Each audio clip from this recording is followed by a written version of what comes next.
Olá pessoal, tudo bem? Meu nome é Guilherme, eu sou médico, cardiologista e CEO da Conexa Saúde. Prazer estar falando com vocês aqui sobre a nova era da saúde digital e um pouco da experiência que a gente está tendo com a telemedicina.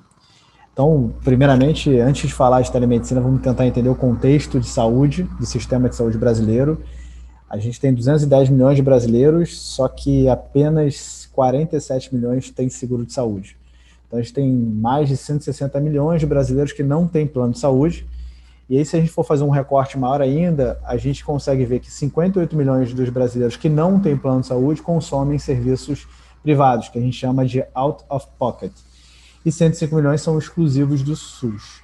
Que a gente entende que aqui a telemedicina, a tecnologia, ela pode ajudar muito nesse segmento, principalmente, que não tem plano de saúde e exclusivamente esses que têm exclusividade com o SUS. Então a gente entende que a tecnologia pode ajudar a ter mais brasileiros, diminuir essa fatia de 105 milhões que só tem acesso ao SUS hoje. Tá? E aí, para falar de saúde digital, a gente tem que entender um pouco da jornada desse paciente aguda, né, da jornada de procurar um atendimento. Então, simplificadamente, a gente tem aqui um paciente que tem uma queixa, e aí, naturalmente, ele pode ir no Google pedir uma referência para saber se ele precisa de um atendimento médico, e aí sim ele pode ir para uma avaliação primária, que a gente chama que é a atenção primária de um médico generalista, médico de família. Em geral, esse médico pode solicitar um exame complementar, ele faz esse exame, pode fazer um tratamento ambulatorial com uma medicação menos complexa, eventualmente vai precisar de uma opinião ou de uma consulta de um especialista e eventualmente vai precisar de ir na emergência e fazer uma internação hospitalar. É claro que essa linha aqui, ela não é uma linha retilínea, cada usuário utiliza da forma que bem entende. Então esse é um grande problema que a gente tem em saúde hoje. Então imagina que eu tenho um paciente que pode ter uma dor de cabeça e falar, olha, eu acho que essa dor é tão importante que eu vou na emergência aqui resolver. Eu posso ter um paciente, por exemplo, que vai no Google e procura lá dor de cabeça. Aí ele vê dor de cabeça, busca e vê que tem milhares de diagnósticos possíveis, dentre eles tumor, por exemplo. E aí de lá ele vai direto no especialista para saber se ele tem um tumor, ou vai direto pedir um exame. Então essa jornada, ela deveria ser mais guiada. A gente entende que ela é muito complexa para o paciente e não tem ninguém ali direcionando ele para os melhores serviços possíveis para ele na ocasião que ele sente alguma queixa. Então a gente entende que a tecnologia ela pode ajudar em cada etapa dessa jornada. Então, exemplo claro, eu posso ter um paciente com uma queixa e ao invés de ele ir no Google e entender que aquilo pode ser um tumor, por exemplo, ele faz uma avaliação, uma triagem por telemedicina e entende que, na verdade, é algo super simples de resolver, eventualmente com uma medicação já resolve o problema, ou até com uma mudança de hábito ele já resolve o problema, sem precisar passar por um neurologista, ir para emergência, nada disso. Então, essa jornada, utilizando tecnologia, a gente vai diminuir bastante desperdício, bastante mau uso dos serviços de saúde. E aí, falando um pouco da jornada de cuidado, de uma forma geral, o que é cuidar? Né? A gente entende que um médico, um profissional de saúde, ele tem 4 grandes pilares que ele tem que seguir. Né? Primeiro, assim, para cuidar, você precisa entender o contexto. Então, se você tem as informações coletadas. E essa informação coletada, ela pode ser desde história, anamnese, exame complementar, um exame físico, saber as ocorrências de procedimentos que foram realizados, se ele usa algum medicamento, ou se tem algum efeito adverso. Então, eu coleto essa informação. É a parte importantíssima do cuidado, porque se eu não coleto bem, eu provavelmente vou indicar intervenções inadequadas.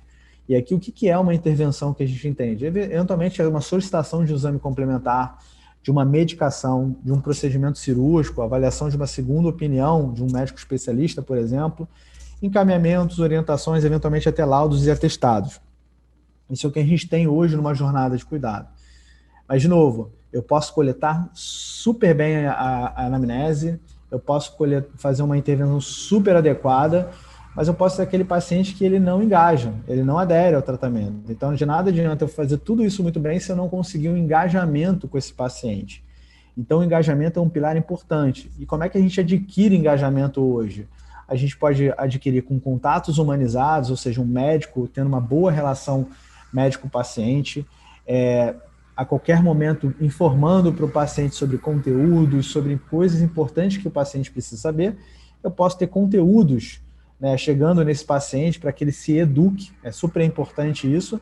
E, eventualmente, eu posso abrir mão de cuidados automatizados, de contatos automatizados, eventualmente um WhatsApp, um SMS, um e-mail, para engajar ele naquele tratamento.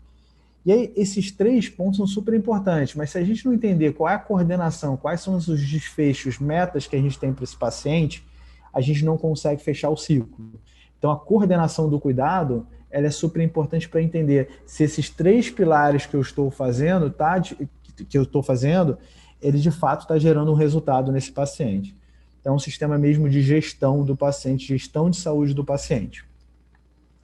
E aí, falando um pouco mais da captura de informação, como é que a gente captura informação? Eu posso capturar informação através de dispositivos de captura. Então, por exemplo, um smartwatch pode capturar um eletrocardiograma, pode capturar a frequência cardíaca.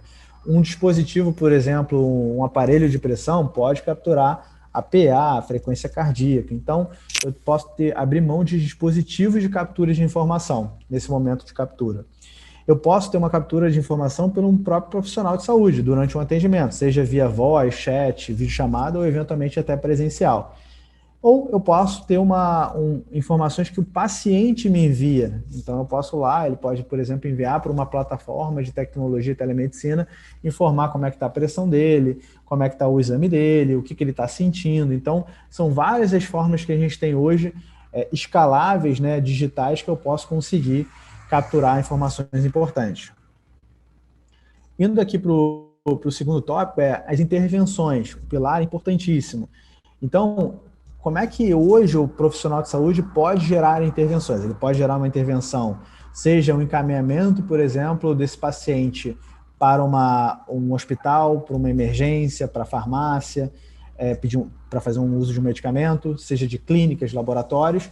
E como é que ele faz isso hoje? Ele pode fazer presencialmente. Então, chegar para o paciente e falar, olha, você, baseado nas informações que eu capturei, você precisa fazer um exame X.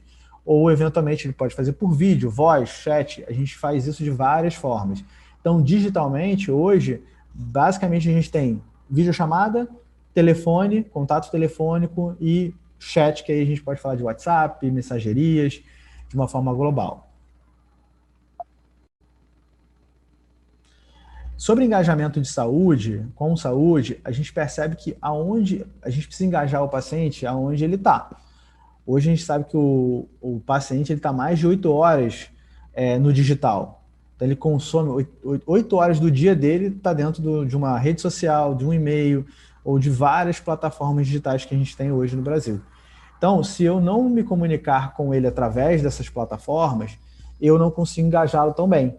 Então, de nada adianta eu fazer uma excelente captação de informação, uma excelente intervenção indicada, mas se eu não conseguir engajar ele. Então, a gente tem que lançar a mão de meios para engajar. Então, pode ser uma rede social, eu posso estar fazendo conteúdos através de um Instagram, de um Facebook, eu posso estar enviando e-mails para ele, fazer Twitter, posso estar lá no Google com referências de conteúdo para ele achar quando ele procurar no Google, ou eventualmente até vídeos no YouTube. Então, são formas que a gente tem para engajar o paciente, que são formas super importantes para eu cuidar dessa jornada digital do paciente. E aí, falando um pouco da jornada do paciente crônico, a gente pode ver que, dependendo da forma como a gente utiliza o digital, a plataforma, a gente vai ter bons desfechos. E o que a gente quer com o paciente crônico? A gente quer ter desfechos melhores, a gente quer ter uma redução de idas desnecessárias ao PS, melhoria da gestão desse doente, empoderar o paciente para tomar as decisões necessárias e, basicamente, ter uma previsibilidade de exacerbações, para eu conseguir intervir no momento certo. Então, aqui na figura ao lado, que eu mostro, primeiro como é que eu capturo saúde, como é que eu tenho as informações de saúde desse paciente, sejam sinais vitais, sejam marcadores importantes da doença dele. E aí eu tenho uma ação que é a videoconferência, por exemplo, posso fazer um atendimento proativo ou um atendimento reativo desse paciente por telemedicina. Eu posso ter uma central telefônica que a qualquer momento esse paciente pode solicitar uma ajuda dentro de um canal 0800 ou um canal de central telefônica para melhorar e entender o que esse paciente precisa. E eu posso também manejar fotos, que sejam fotos de lesões, sejam fotos de exames, e eu tento receber essas fotos ou, na verdade, distribuir a foto para os diversos profissionais de saúde que tem. E aí, esse processo de cuidado da equipe é muito simples. Então, imagina que eu tenho lá um profissional de saúde que está cuidando daquele paciente de forma crônica. Esse paciente ele precisa ter os sets de definição do que eu vou monitorar. Eu preciso selecionar, então, esses indicadores, definir os alertas. Então, se esse paciente tiver, por exemplo, uma pressão muito alta, eu como equipe de saúde, eu preciso saber essas informações para definir quais são as intervenções que eu vou fazer e, de fato, sempre torná-lo um paciente mais saudável. Eu posso armazenar e atualizar os históricos do paciente, eu posso ligar proativamente para o paciente ou receber uma ligação dele, e isso tudo dentro de uma plataforma, cada vez mais cuidando da jornada desse paciente crônico que necessariamente vai precisar de diversos contatos ao longo da vida dele. E aí, quando a gente fala de ecossistema, na verdade, o paciente está no centro. Então, a gente tem que olhar o paciente como a gente oferece serviços de saúde para ele ter um melhor cuidado. Então, exames diagnósticos, médicos, saúde complementar, como nutrição, psicologia, que são grandes hoje dentro da saúde digital, a questão da farmácia com remédios, primeiros socorros, atenção à alta complexidade e, sem dúvida nenhuma, como é que eu coloco a tecnologia para melhorar a saúde desse paciente. Então, para falar um pouco da Connexa, a Connexa é uma plataforma de telemedicina. Hoje a gente tem mais de 6,4 milhões de vidas, a gente está há 4 anos de mercado, fazemos mais de 300 mil consultas por mês.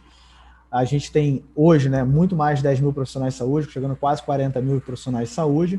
E o mais importante, a experiência do paciente tem sido muito boa. Então, a gente tem um medidor, que é o NPS, que é o Net Promoter Score, em que a gente avalia qual é a experiência tanto da tecnologia que ele utiliza, como a experiência do profissional de saúde que o atendeu. Então, a gente tem aqui 86 de profissional de saúde e 72 de NPS chamada, que é um NPS muito bom, tá? Então, se a gente for olhar os melhores serviços que a gente tem hoje, e a gente pode falar de Netflix, por exemplo, o NPS é de 60. Então, sem dúvida nenhuma, o paciente hoje gosta muito de ser atendido por telemedicina.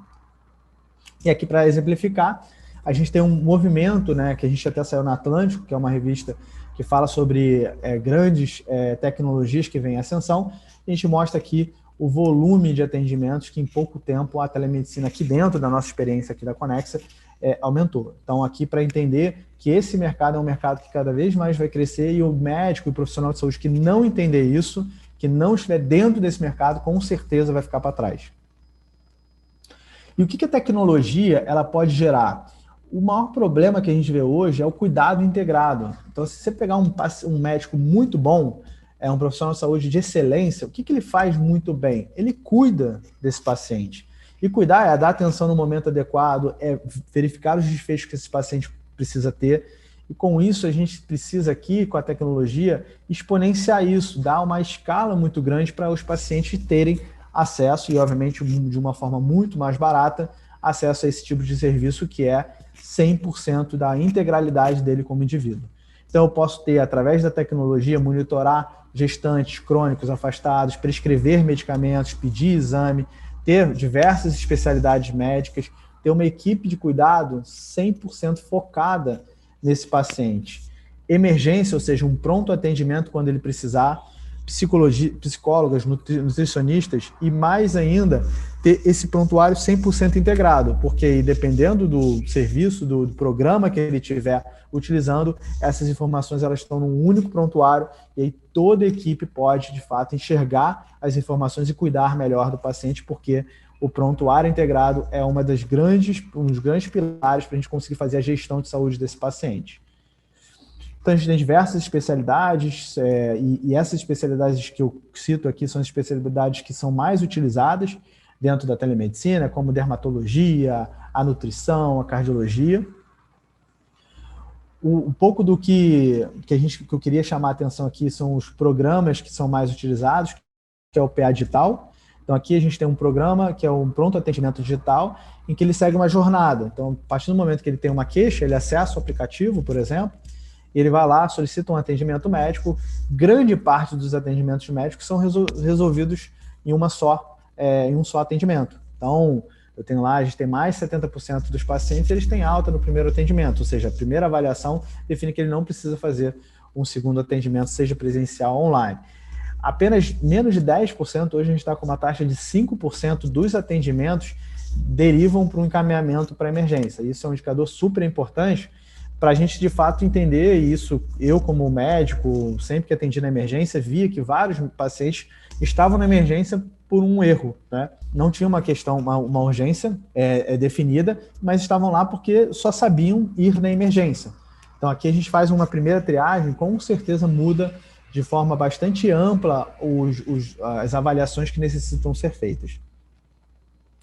Aqui, falando um pouco mais dos programas, a gente tem o teleatendimento pós-quimioterapia, por exemplo, e aqui em hospitais de renome, em que a gente faz uma avaliação 48 horas depois de uma quimioterapia, para entender se esse paciente ele tem alguma complicação, se ele tem alguma dificuldade na adesão terapêutica que ele precisa, ou até mesmo monitorar efeitos colaterais.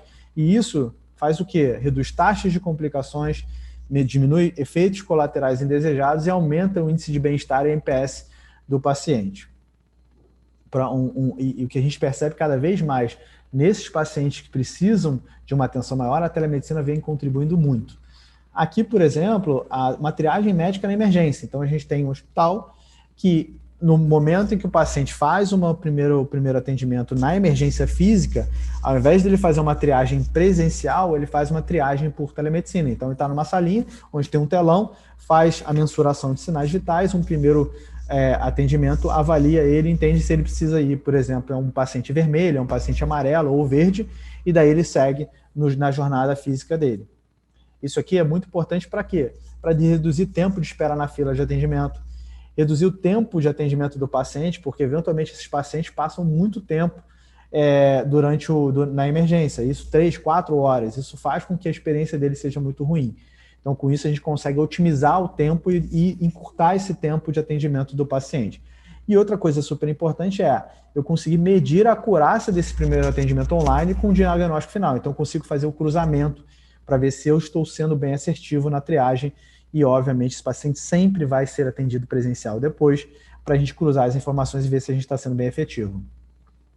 Outro ponto super importante é quem atende na emergência sabe o quanto é difícil você fazer uma primeira avaliação do paciente, você como médico no pronto atendimento, e dar alta para ele, você não sabe qual é o desfecho dele depois. Você não sabe se pegou aquele paciente que é mais idoso, que poderia ter feito um tratamento dentro do hospital ou ambulatorial, você acaba mandando ele para casa, mas você não sabe se esse paciente piorou 24, 48 horas depois. Então, você ter a segurança que esse paciente vai para casa e com 48 horas ele vai ser reavaliado por um médico ou por um profissional de saúde, faz com que o seu atendimento seja cada vez mais otimizado.